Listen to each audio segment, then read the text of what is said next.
Since 1920, the Chicago Bears have been a respected football power. A half-century of accomplishment has developed a proud tradition. So they entered the 1969 season hoping to mark their golden anniversary in an old familiar way with a winning record, as they had in virtually all of their preceding seasons.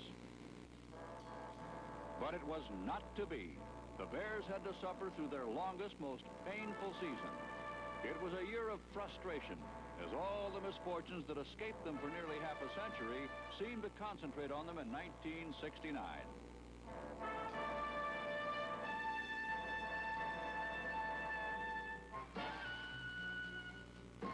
In the world of professional football, the joy of victory and the sting of defeat are separated by the smallest of margins.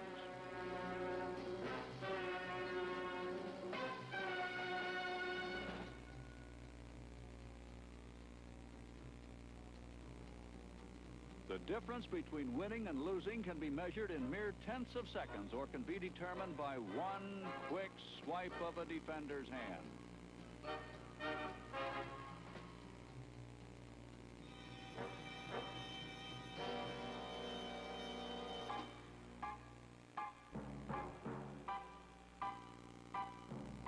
As if their opponents weren't enough, the Chicago Bears waged a never-ending battle against time as too often apparent victory slipped away in the fleeting seconds.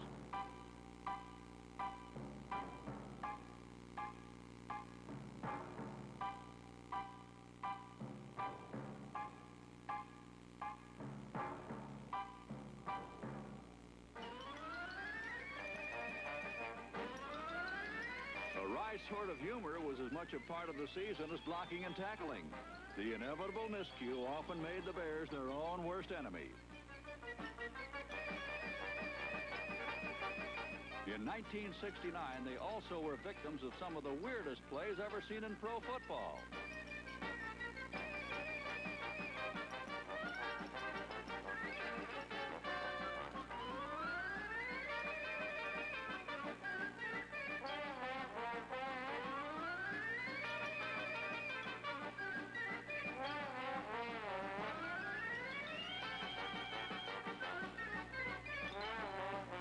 A frustrating season had a way of bringing out the most basic human emotions.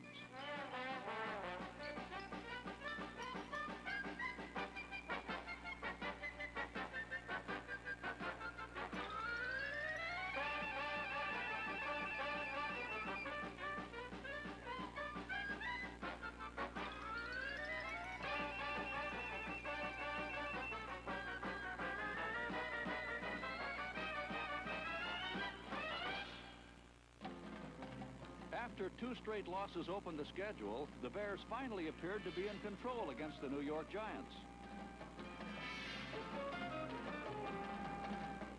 Number 11, quarterback Jack Concannon completed 20 of 35 passes as the Bears came from 2 touchdowns behind to take command.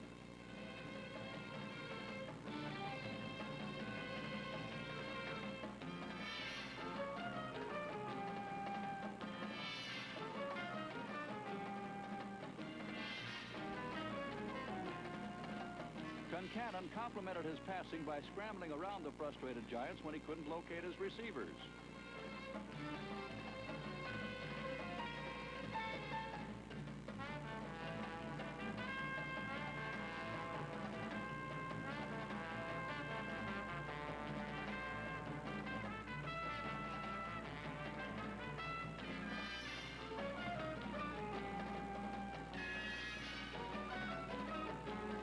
His third quarter dive for a touchdown tied the score at 21-all. And late in the fourth quarter, a field goal gave the Bears the lead.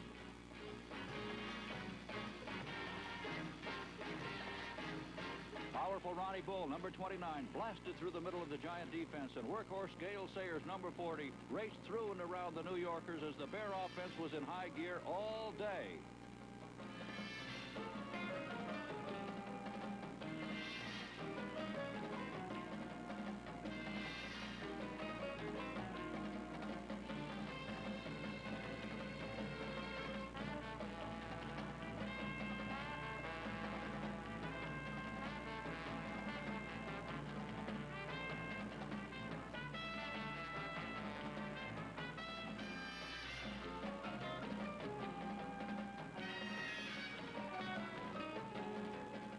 The Bear defense let down slightly in the fourth quarter, and it was enough for the Giants to snatch a 28-24 victory away in the final 59 seconds.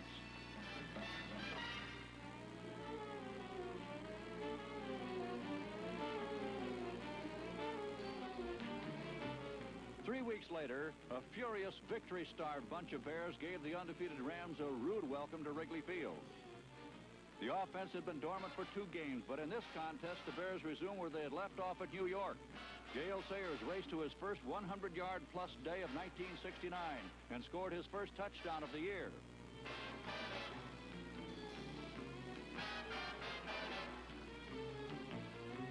But the true story of the game was the savage Chicago defense.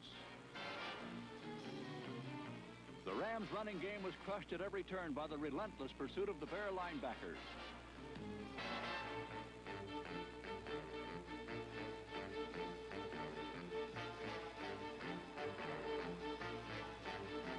Ram quarterback Roman Gabriel, number 18, found his ventures into Bear country equally as dangerous.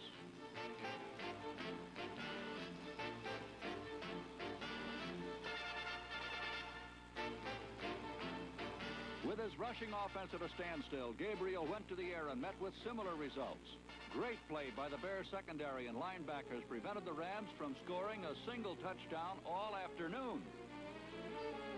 This interception by number 20, Joe Taylor, was the first theft suffered by Gabriel in 206 attempts. The defense had apparently stopped the Rams cold as number 26, Benny McRae, stripped the ball from Ram receiver Jack Snow, and number 20, Joe Taylor, fell on it as the Bears were close to victory.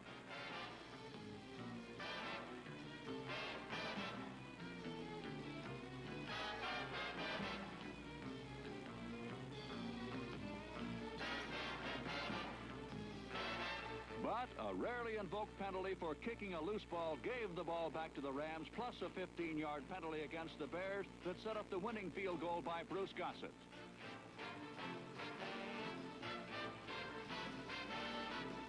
Final score, Rams 9, Bears 7. Although the Bears had lost, over 45,000 fans had witnessed a violent exhibition of defensive football, for it is defense that has traditionally been a trademark of Chicago Bear teams.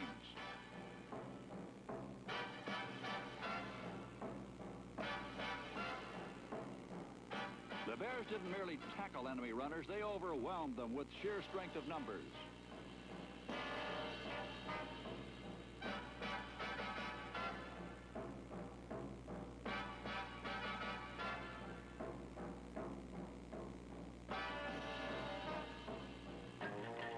The Chicago Bears defense on occasion is a rugged front line.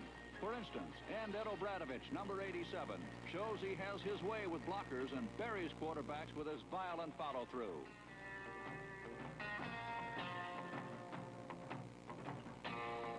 In his second year, Willie Holman, number 85, showed he had learned his lessons well.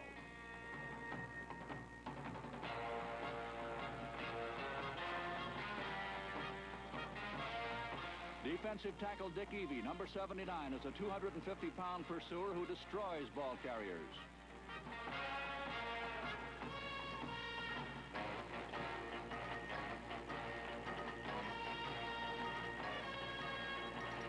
The true personality of the defense is reflected by the linebackers. Men like number 55, Doug Buffone, who is so quick he can be on top of a play almost before it starts, or can drop back to pick off an errant pass.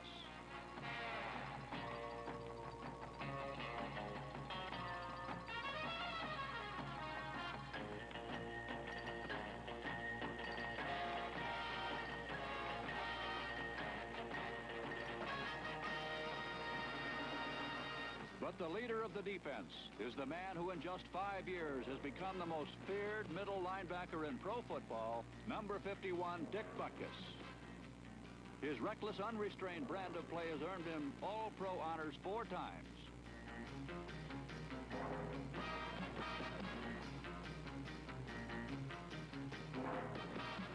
The quarterback of the rugged Bear defense, Butkus, thrives on physical contact. He's not content to tackle a ball carrier. He must punish him.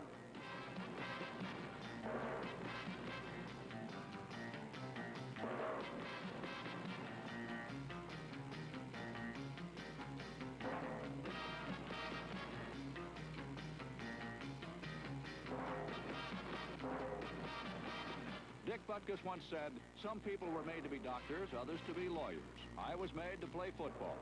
And this is how he practices his profession.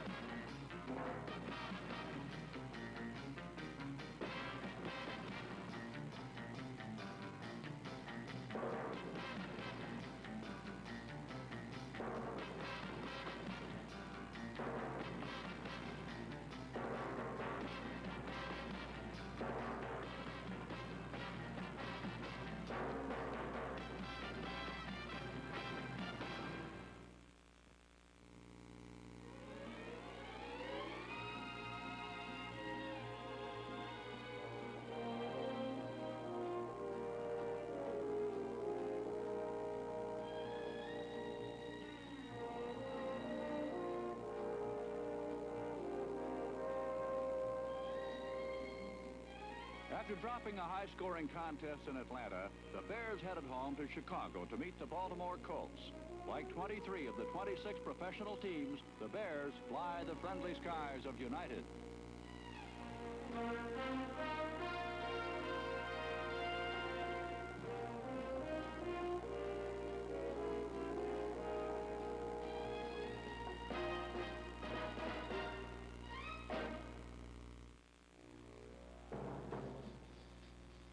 On Sunday, November 3rd, 46,000 fans watched as, against the Colts, the Bears again demonstrated their ability to come from behind.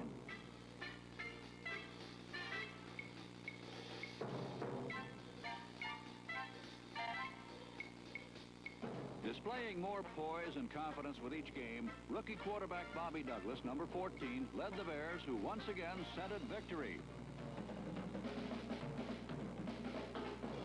He hit the Bears' leading receiver, number 89, Bob Wallace, and used old reliable Gale Sayers, number 40, to knot the score at 14-14.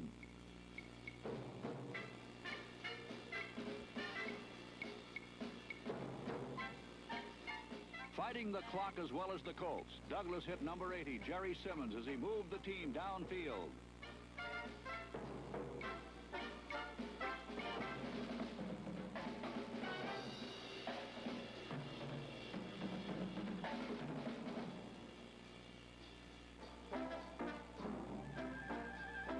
Douglas's dive for a touchdown gave the Bears the lead.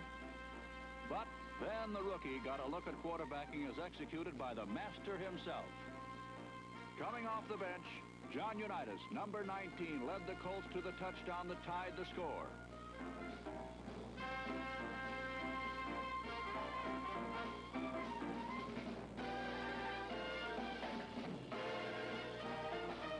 With only 12 seconds remaining, number 79, Lou Michaels, kicked a field goal that hit the crossbar and bounced over. Once again, victory got away.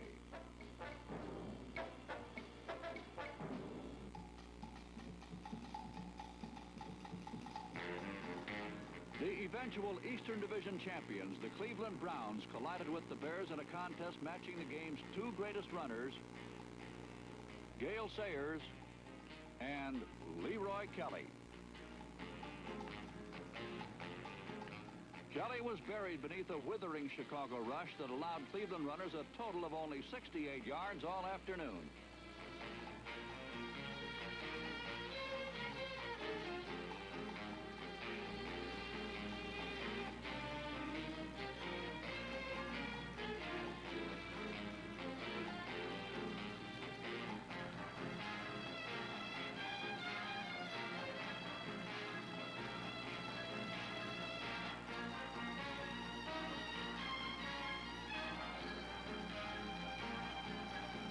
While Kelly was leveled, the champ went to work. After 10 weeks in pursuit of Dallas's Calvin Hill, Gale Sayers regained the league rushing lead as he picked up 126 yards and scored a touchdown.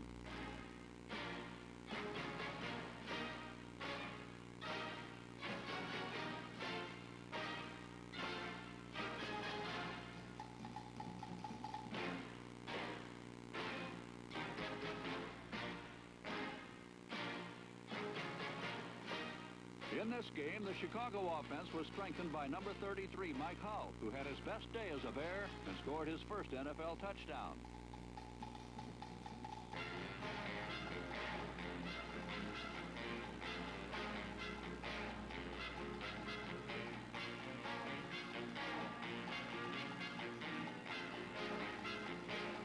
But with the Bears leading by 14 points, a win turned into defeat as the game followed what by now was a familiar script.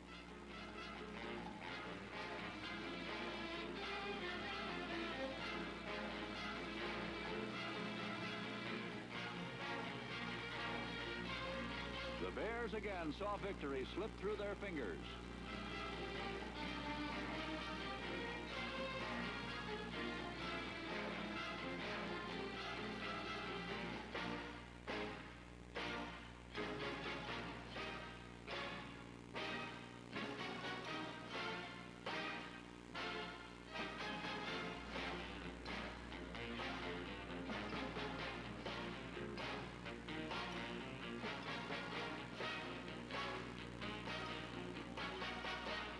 Final score, Cleveland 28, Chicago 24.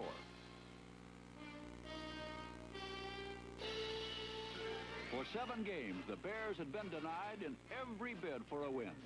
Against the Pittsburgh Steelers, there was complete coordination, offense and defense, as the Bears destroyed them 38-7. Chicago's rookie quarterback had his best day yet. Bobby Douglas, number 14, is a rarity in pro football, a left-handed quarterback. He had undergone quite a siege of initiation in the big leagues.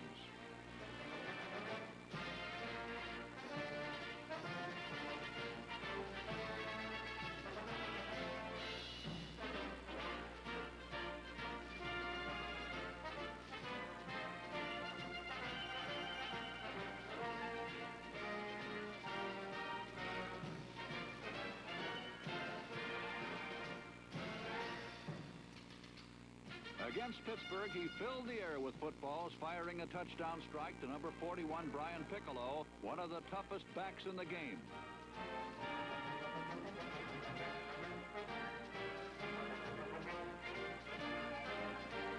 And combining with number 89, Bob Wallace, for another score.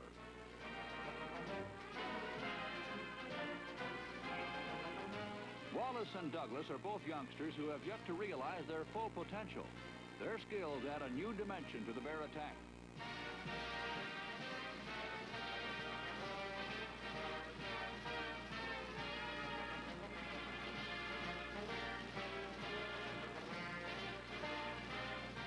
So, on this early November afternoon, the offense was productive and exciting.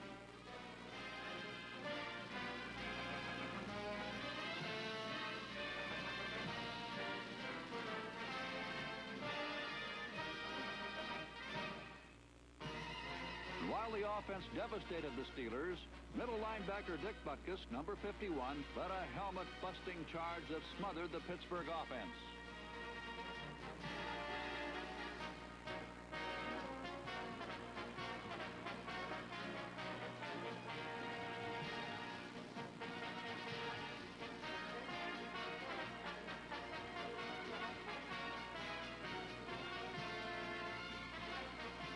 For Pittsburgh, it wasn't a question of staying in the game. It was a question of survival. The Bears allowed the Steelers only 86 total yards all afternoon.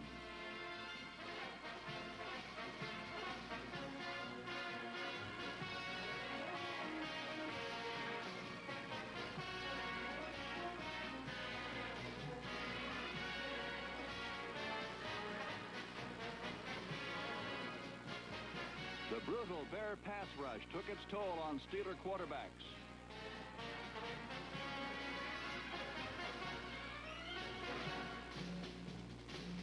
The hulking, swarming Bear defense buried the quarterbacks behind the goal line twice for safeties, which tied the NFL record.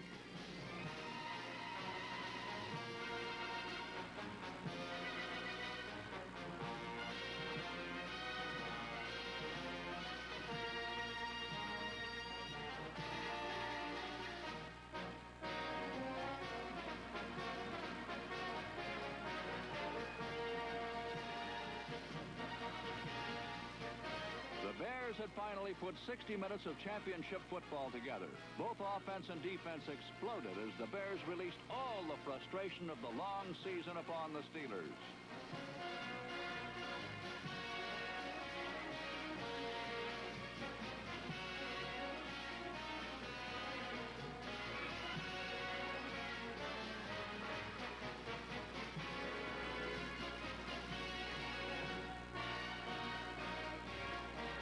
Bears 38, Steelers 7. For this man, 1969 was not a year of defeat.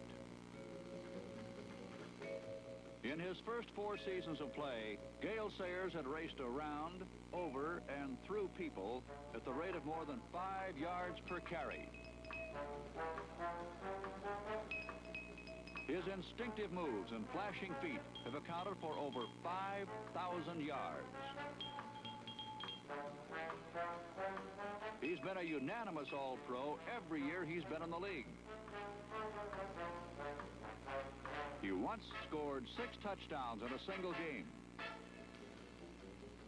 He holds 7 pro football records. And he has rewritten quite a few passages of the Bears' all-time records, too.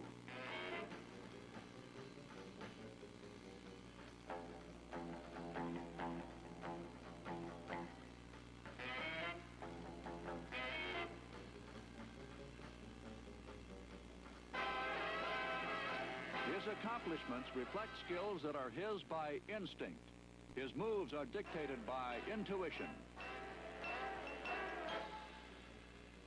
Gale can't tell you why he performs as he does, nor could his talents be taught. He is the most complete runner of all time.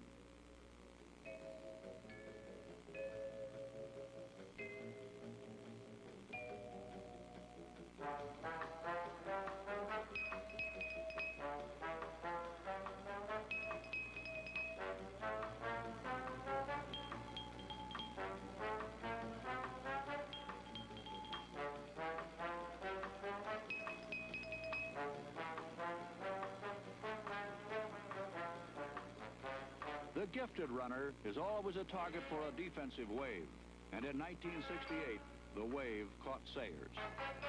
A crippling knee injury required surgery, and there was speculation as to whether number 40's moves would ever be the same again. Bursting forth with all the speed and power of the superstar that he is, Gale Sayers had the second best year of his entire career in 1969. No runner in football history ever came back with a 1,000-yard rushing season a year after an operation, but Sayers did, and for the second time in his 5 NFL seasons, he led the league in rushing.